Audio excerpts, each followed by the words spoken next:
Go. Welcome back, John, and thank you for responses to the questions we had in the first session. I'd like to continue now and pick up with a question about mentors.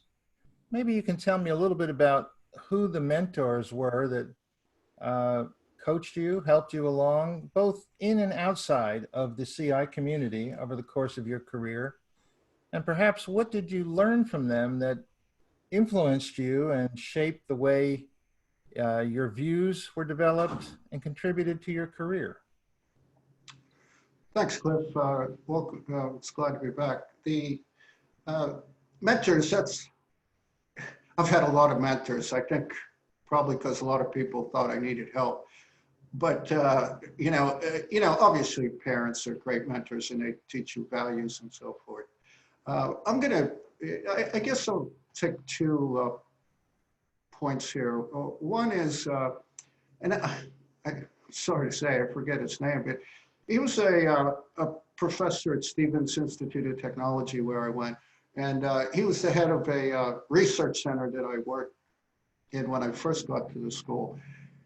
And I went in and asked him one day, there was a course that looked really interesting, a very sophisticated analytics course, and I didn't have the prerequisites, so I asked him if I should take it or not. And he gave me this answer, do you like to work on interesting problems? And I thought, well, I was thinking to myself, this is kind of a stupid question to ask me. Of course, but he explained to me that in academics and other parts of life, the higher the skill level that you have, the more likely it is that you're going to be asked to participate on interesting problems and issues and so forth. And I thought that was a really insightful point. And obviously I went and took the course, and I took a lot of courses I didn't have prerequisites in, and did a lot of things I didn't have prerequisites in, because it was a way of learning and expanding the variety of my knowledge. That was very influential for me. And a second, now I do remember Leela Kite, as I mentioned earlier. She was a great mentor when I first got into CI. And when I really think about what she did, was that she really showed what it meant to be an entrepreneur in the intelligence business. Mm-hmm. She started her own company, was very good at it. And one of the things that she exposed me to, and it's going to probably sound silly in some ways, but she showed me the other side of the intelligence, which was the collections of sources and the techniques for collecting and so forth. Because schools don't teach that, and especially business schools are notoriously terrible at teaching how to collect information. And it's really funny that most professors give their students, here's a data set, now go run the stuff with it. And in strategy, one of the things we do is we tell them, go find your data. We'll help set up databases and other things. Find your data, and then you have to figure out how to clean it up and put it in, in these analytical techniques, and it drives them crazy. There's a percentage of them that drives crazy because they're used to getting that data. And that's something that she really taught me to pay a lot more attention to, and as well as the practicality of CI. So those are two mentors I would call out in this question. Thank you. Thank you very much. It's funny, as you were talking, I thought of an experience that I had. I worked most of my career in corporate CI and also in line management in CI. And after I finished that portion, I was applying for a job in a consulting firm. And the interviewer asked me if I had ever been a consultant. And I said, no. And he said, the next question was, have you ever answered a question? And I said, well, on average, sometimes between 100 and 200 times a day. And he said, well, you've been a consultant. You qualify. That's right. Just a cute story about how things are perceived, sometimes inside and outside of a profession. Let me move on to your thoughts about how intelligence professionals can increase their value to their consumers or their clients during economic downturns, such as the situation we're in now with the pandemic. And how might that differ from their work during periods of economic growth? Sure, that's a good question. Let me handle it in a couple of ways, or try to. One is, let me say, large companies have what I call an immunity effect. Large companies can sustain themselves for the most part through the, and contrary to what a lot of people say, they're a lot more agile than sometimes we give them credit for. One of my neighbors down the road here works for Dick's Sporting Goods, which is one of the largest, sporting goods companies. And they pivoted very well during this crisis that we currently are in to online selling. And it just came out recently that their earnings were, very good and excellent, actually, relative to what they expected, because they were able to do that. To me, that's part of this immunity effect and being able to pivot that. Now, let me say three things about this. Anytime, I don't care if it's good times or bad times, I think companies should be doing TOWS analysis. That's TOWS, TOWS analysis, as opposed to SWOT analysis. First of all, I tell my students, if you ever do a SWOT analysis for me, you get an F. It's the most worthless analysis that I've ever seen in business. Sorry to everybody who likes to do those, but the reason why they're worthless is because most people put together 4 lists. And then you say, okay, what do you do with those lists? Well, I don't know. I asked the students, they say we in classes, we're always asked to do these things. I said, what'd you ever do with them? They all come like, nothing. So now a TOWS analysis, why it's so good is it takes a specific issue, like let's say this virus, and it says, okay, that presents opportunities to you, it presents threats to you. Now, how do the strengths and weaknesses that you have as a company, your capabilities, the lack of those capabilities, how are they affected, by this virus? And do you see any threats that you can neutralize? And then do you see any opportunities you might be able to take advantage of? So I think, if there's a tool, this is one of the tools I really think is great, this TOWS assessment, because it switches it and makes it very actionable, because you only do a TOWS analysis for a specific issue or a specific strategic initiative if you want. Now, going through good times, my main advice is sometimes it's good to pass up opportunities. There's lots of opportunities. And I remember when people were first going into China, I taught a course. It was, you don't hear this term much, Chindia, because China and India were, a decade ago where everybody was wanting to rush in. And, I was teaching a lot of executives, our executive programs, and they all just wanted to rush in. And I was like, why? Why? You're not giving me a compelling reason. All you're telling me is, well, everybody's there. And one of the things that we found out with doing some research is that people were rushing in because they thought, oh, the best companies are all going to get partnered up and we won't have. It turned out that that's not the case in China. There's lots of opportunities to partner with. They have lots of companies. They're a very decentralized economy, much more. Now they're centrally controlled and you do what you're told to do, but there's all kind of companies all over, and they don't coordinate necessarily with each other.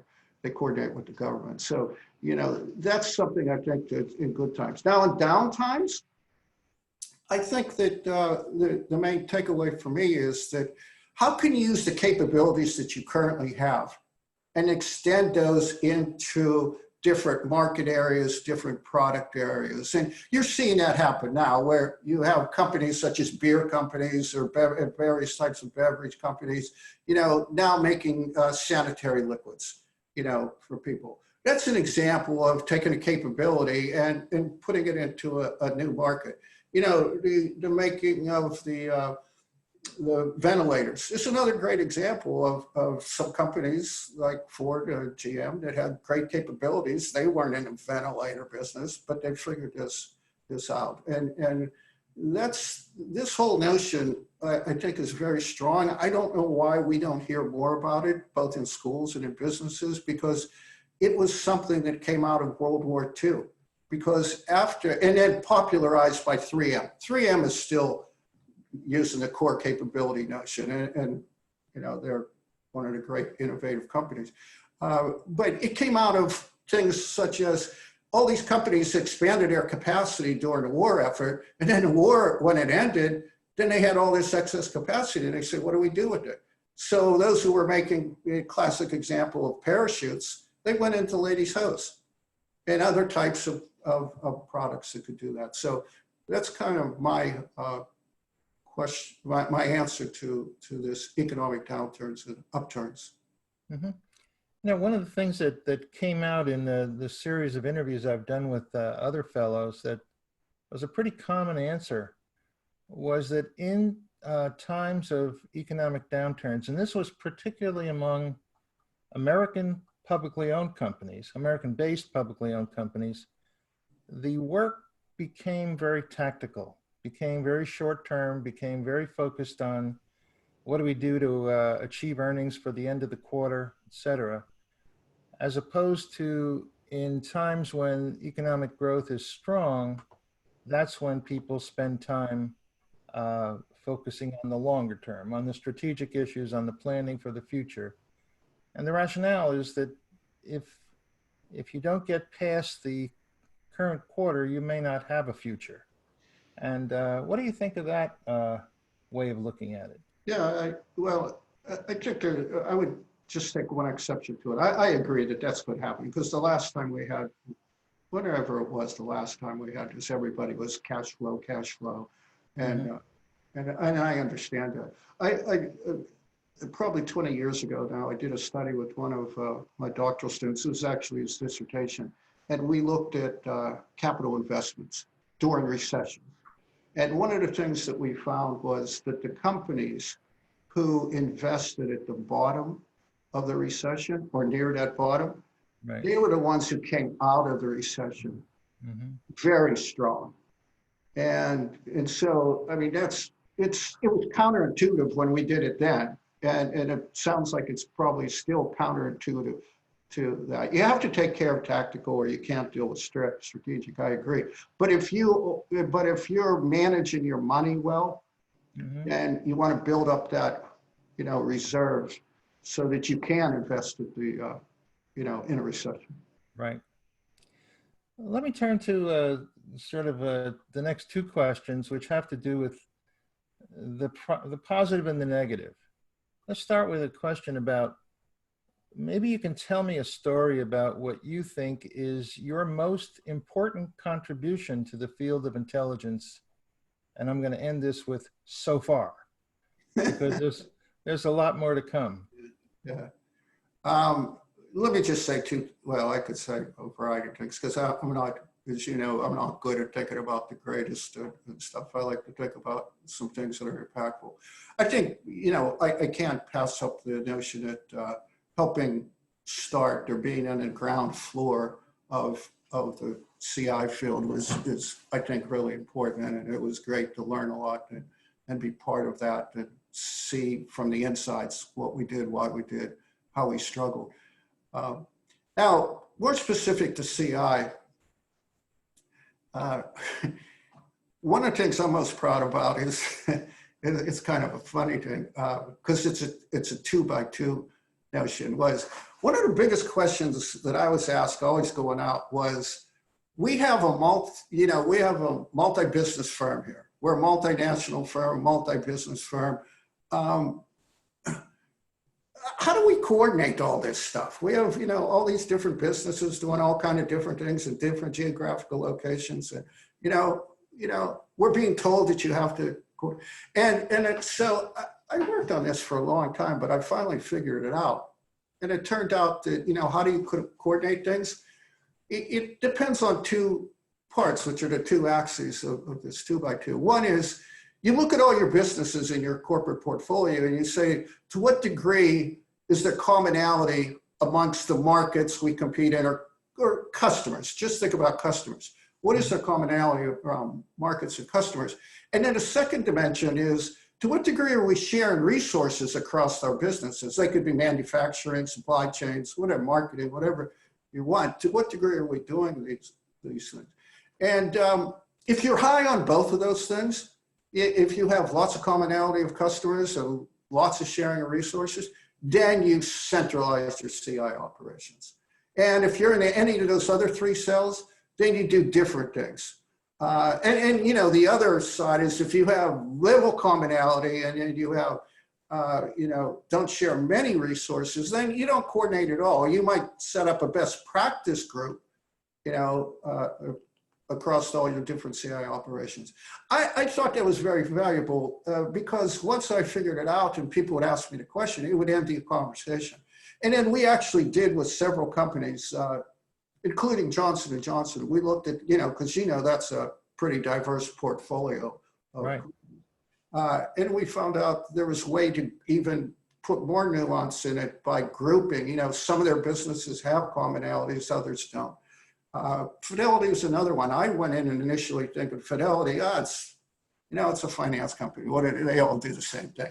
But, you know, indeed, they actually asked me because they said, we have a corporate CI unit and nobody likes it. And they're not doing anything because they don't know what to do. And it turned out was, well, the customer groups are very different and they weren't sharing really resources because it just wasn't meaningful for them. So that's a second. Two quick other ones. One is teaching the students over the years has been really great. You know, from the very beginning when I started this, and all different levels of students was great in CI. And then also, I think the APQC set of studies that we did Yes, yeah. I think that was very good. Now, you asked me about. I remember that well. I remember your visit to Merck when you did the site visit. Yes. Yeah, they were great studies. They were a lot of fun to do. You asked me the opposite side,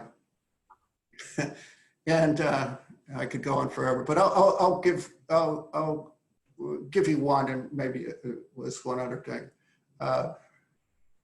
When I was first giving a lot of presentations, because we did a lot of studies, just survey studies to see, you know, what are people doing and so forth. And what we're seeing is the level of sophistication. And I remember giving these studies and or giving these presentations, and they fell flat. They were terrible. People just didn't like them. And I was having trouble figuring out why, because we're telling them, you know, and this is where the state of the art is. And what I decided to do, and I don't even know why I did this, but I flipped to the positive side, because we were saying, basically it was coming out, it's low level, you know, collection, networking, everything. And I flipped to the positive side and said, you know, here's what the best practice company, here's what the really good companies are doing. And that changed everything, because then the managers were saying, oh, okay, this is what the good companies are doing, what are they doing, and da-da-da. And that led into this APQC, and it's also led in what a lot of research that I've done with Alessandro Comey when we're trying to best practice the types of actions firms do. And the second one, real quickly, was this concept of competition neglect.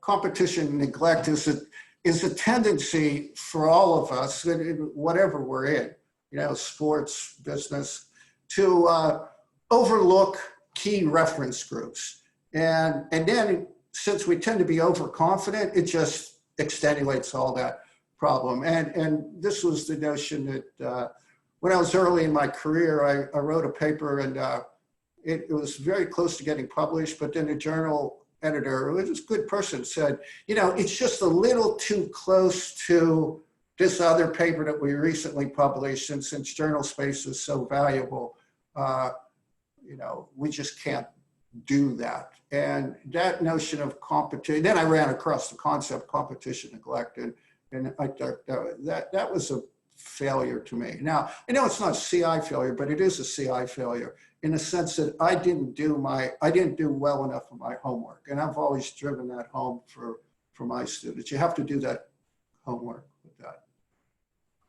Thank you. That was great stories.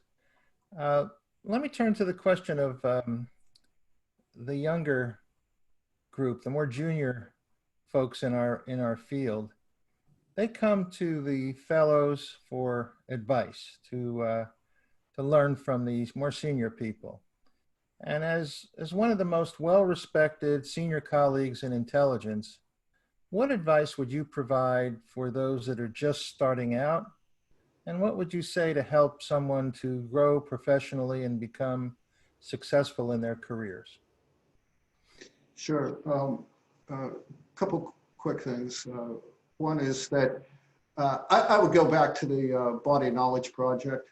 I think that if you have a set of competencies in front of competency domains and then specific competencies, I think that's a way of saying, what do I have to do? Where's my training? What am I really strong at? What things do I need to do with that? But let me go a little bit more specifically. I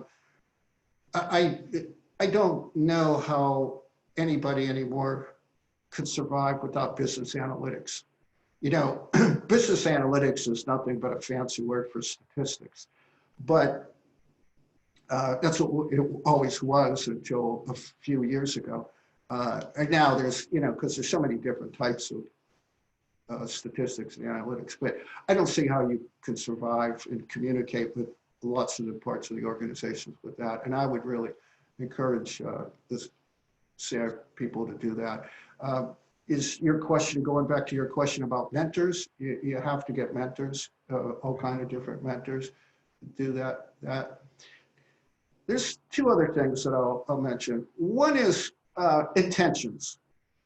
We don't focus enough in CI about intentions. We look at capabilities a lot. What can a firm do? But we don't focus on what would our competitors or some government agencies or whatever it may be, what do they want to do? What's their intention for it? These things of intentions and capabilities don't match up always perfectly.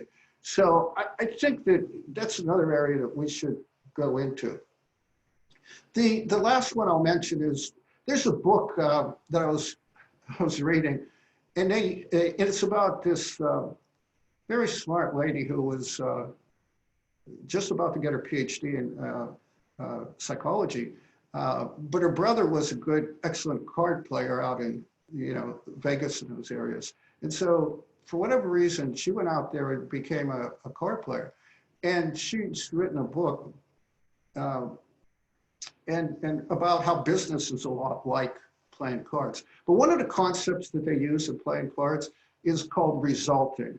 The resulting is being sure to separate the process that you use to make a decision from the results of that decision. Because you can have a very good process. We went through all the things of hiring this executive, and you know, we did what HR said, everybody, the textbooks, but the outcome was terrible. You know, and the other thing, you could have a terrible process and then have good results. You were lucky. So in strategy, one of the things we like to try to separate is luck from skill. Mm-hmm. And so if you have a good process, you should have skill in doing that. You still may be unlucky, you know, with that. But if you don't have a good process, you know, if you're going to be successful, you're just lucky. There's nothing wrong with being lucky. But this whole notion of resulting, I think, is a very interesting process to mm-hmm. think through. We touched a little bit earlier on the fact that the internet was a technology that came about over the last 30 years, which had a dramatic impact on the way CI has been practiced. Probably a counterpart to that is current, is the emergence of artificial intelligence, AI, and the role that it will play in supporting strategic decision-making in the future. What are your thoughts about how AI should fit into the world of CI, or perhaps it's that CI needs to fit into the world of AI? And is it a threat or an opportunity for CI practitioners to use in their work? Yeah, AI is here to stay, and so CI has to embrace it in many ways. I think there's for me, when I teach some of this to executives in particular, but to the MBAs as well, is that we have to understand where AI is now. It's very good for what we refer to as the technical core, getting things done in organizations. In places that you have high data what we call high data density. So, if you want to do some biometrics or credit scoring, it's very good for those types of things, and I embrace it. When you get into things where tasks are really unique and you don't have these databases, AI doesn't work so well. You can do simulations all you want, but it doesn't do so. So for us, intelligence briefings, many intelligence briefings that you do, there's a lot of high data density there, big databases that you can crunch and that, and the tasks are often unique. Complex negotiations is another one. And in those cases, AI is not stronger than humans. And so I think what we have to do is separate out when humans are best, when computers are best, AI and so forth, and when the two should work together. So, in handling insurance claims or medical diagnostics, computers and people working together are best right now. Flying airplanes is another one. Or optimizing supply chains is a fourth example of where humans and computers can work together because of the mix of the density of the data that you have and whether the problems are familiar or not. So familiar problems in particular, where there's high data density, it's going to work well. Now, I think the big bottleneck for AI is modeling in highly uncertain and unstable systems. Mm-hmm. So if you think about complexity theory, that's what complexity theory many times is all about. Highly uncertain, unstable situations. And the extreme of that is black swan type of situations. But I don't think AI is made a lot of strides in that area. Now, maybe they will, and that would be great. But when I think of things like volcanoes or earthquakes, AI can do a lot of understanding of what goes on with earthquakes and volcanoes, but to my knowledge, they still haven't cracked the nut on how to predict them. And so I think that's the way I look at these things of AI.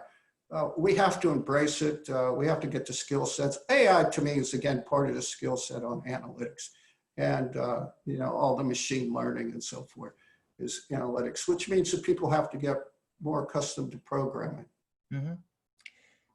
One other thing I wanted to jump back on, when we're talking just before on the issue of helping people grow and become successful in their careers, I recall you saying that in a lot of the work you've done and the studies you've done, you were surprised to find that the number of intelligence professionals who had MBAs was smaller than what you might have expected.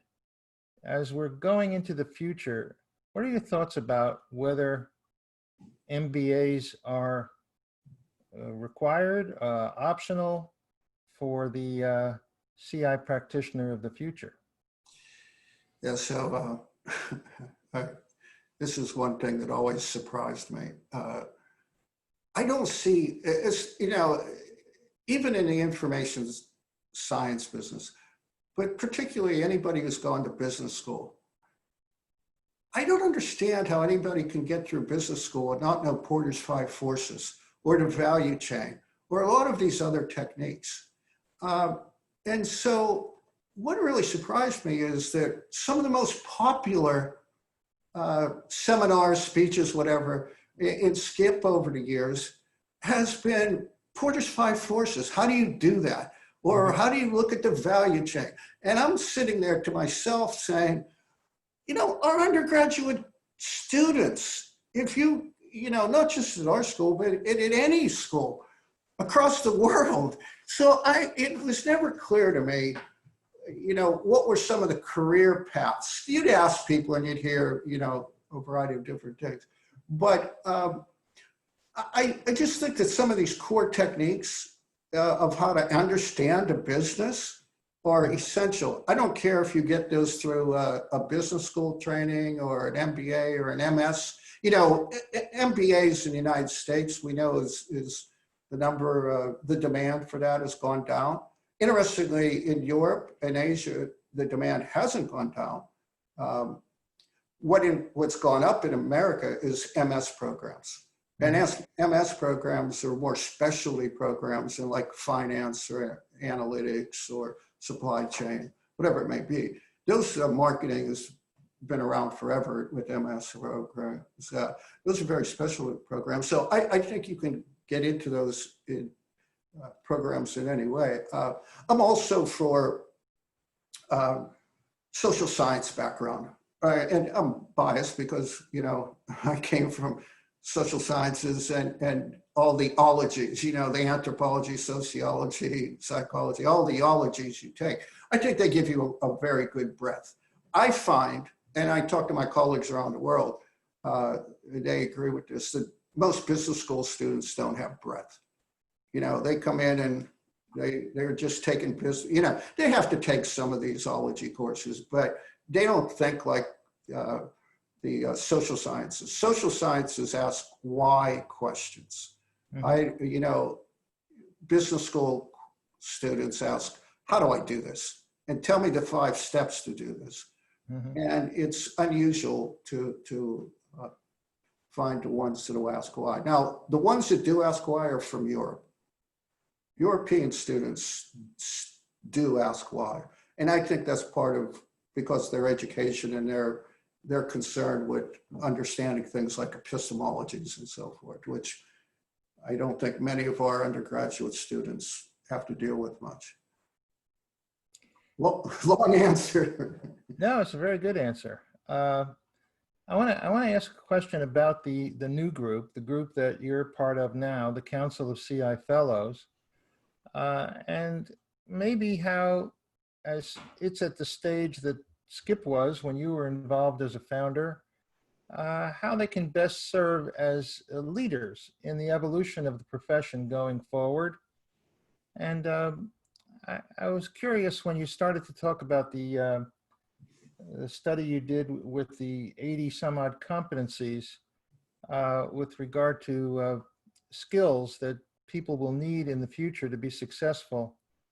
One dimension that we didn't pursue is, if there are 80 of them, to develop a fully competent CI professional, what is your estimate of the time it takes to get there?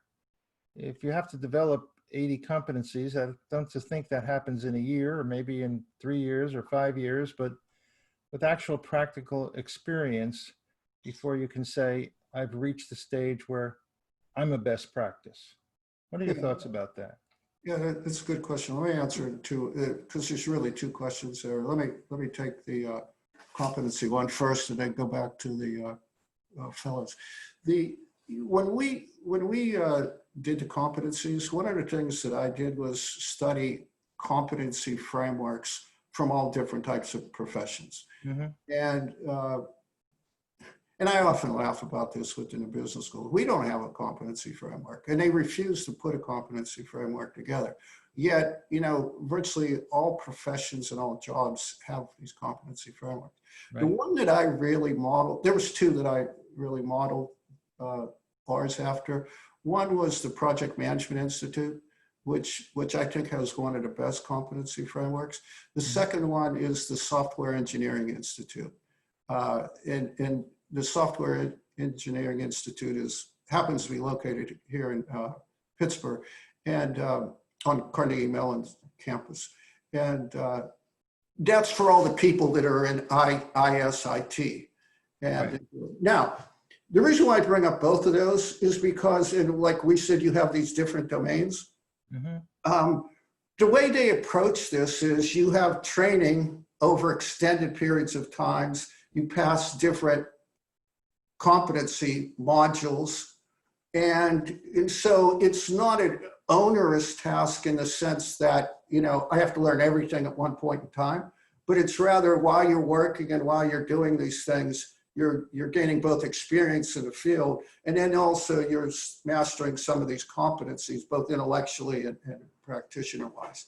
I think the same thing should be done with us, is that, here's these domains, and then you may already have competency in certain domains because what you've done in the past as a person, but you then could focus on other ones. And so I think it's those two models, I think in particular, are ones that I really embrace, and what I would recommend that a lot of people getting into the field would do. The other question about the CI Fellows, the Council of CI Fellows,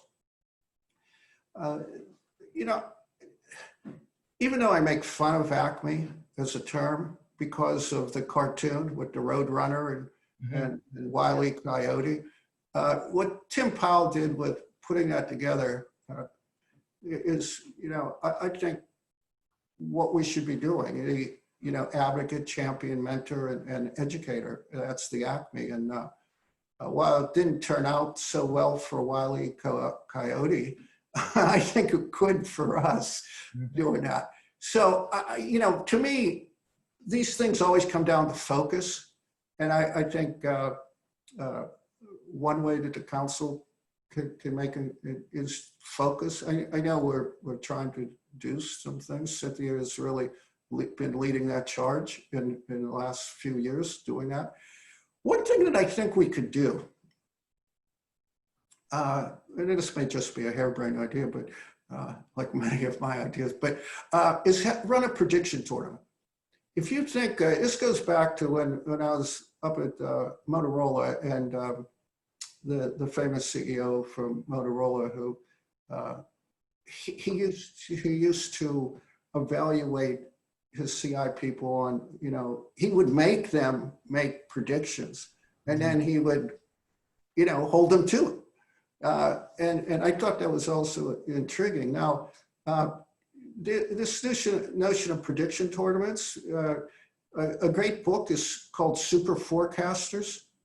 And it's by a couple of people out of Tetlock is one of them, who's really, I think, leading this effort out of Wharton.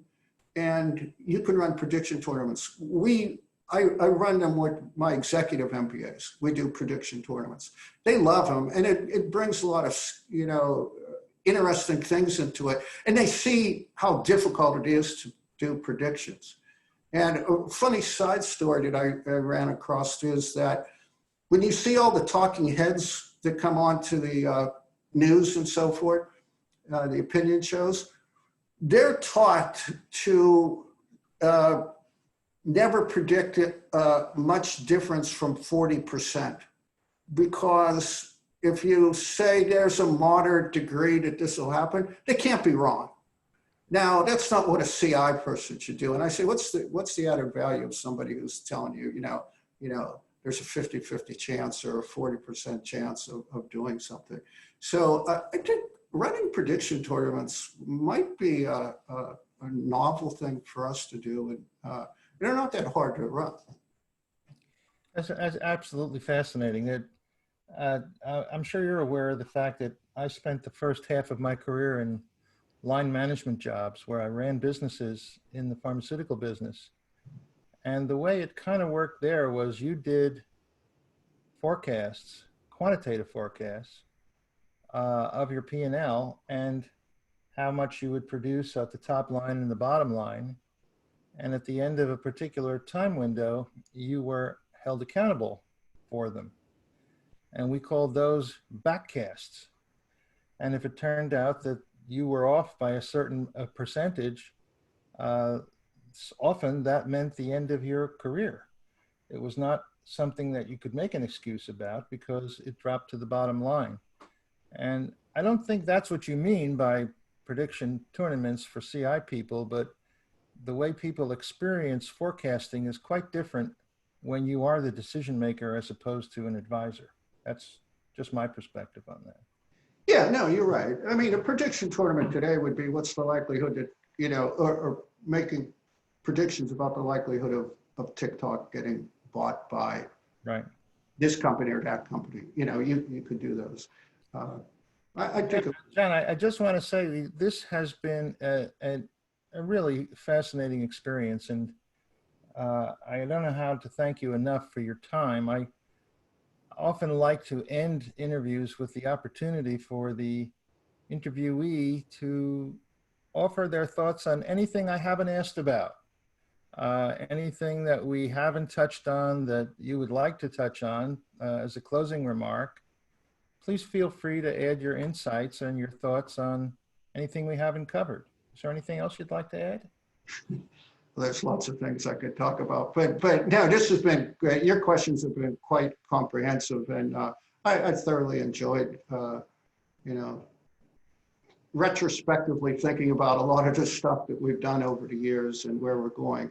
The only thing I would add is, I always tell you that I like to think about the future and what I'm doing rather than the past. And I think one of the areas that we should be looking at is the industry convergence process that's going on. That, it's the blurring of boundaries between industries that have never competed with each other. Mm-hmm. And I've been doing work over the last few years on that. And one of the things that I'm focusing on is, how do you set up an early warning process for industry convergence? The notion being that if you move too quickly, you're likely to waste a lot of resources. If you move too late, you don't have any degrees of freedom left and no managerial discretion. How do you find this sweet spot somewhere in there? And, using market signals and so forth. And I think that, industry convergence is just going to be continuing to happen. Not all industries converge, but our analysis is there's at least 50% of the industries are experiencing some type of convergence. Whether, and some of the mundane industry, what we would see as mundane industries, not just the high-tech ones. Dunkin' Donuts, or what used to be called Dunkin' Donuts, they're converging by all these K-cups. And I spoke with one of our colleagues about that, and it's just very fascinating to me. So that's the one thing I again think that CI people should be thinking about, because it's likely to hit most businesses. Well, thank you very much, John, once again, for your valuable insights and for your long-term service to the CI and strategy community over the past 30 years. And we hope that you'll be around to do it for another 30 years. And so I wish you the best of health and be well. And at this point, I'd like to turn the program back over to Cynthia Correa for some closing remarks. Thank you, Cliff. And this has been wonderful. I've enjoyed this captivating and thoughtful interview. And as with any good interview, this just feels too short. This is just no different. And congratulations, John, on your 30th year as CI Fellow. As I appreciate your sharing with us your perspectives as somebody who was here from the very beginning as a founder of SCIP, who has helped us establish the discipline of CI and continues to advance this discipline with us and for us. And I want to thank you both too for helping the CI Fellows celebrate this milestone year and for kicking off this interview series. I do want to mention that this is just the beginning of the interview series that the CI Fellows will be conducting. So we will have more interviews to come with other CI Fellows in the coming weeks and probably months as well. So we look forward to sharing these with you. And we certainly hope that that this has been really valuable for folks in the audience as well. And so I can't thank you enough, for helping to kick this off, and to also continuing the conversation. I think as with any of our webinars and discussions that we tend to have as fellows, it just never seems to be long enough. There's still so much to cover. So I want to thank you both again, and we look forward to continue this conversation in our community of practice and elsewhere, and to the continuing work that you do, John. So thank you both. Thank you. Thank you, Cliff. Thank you.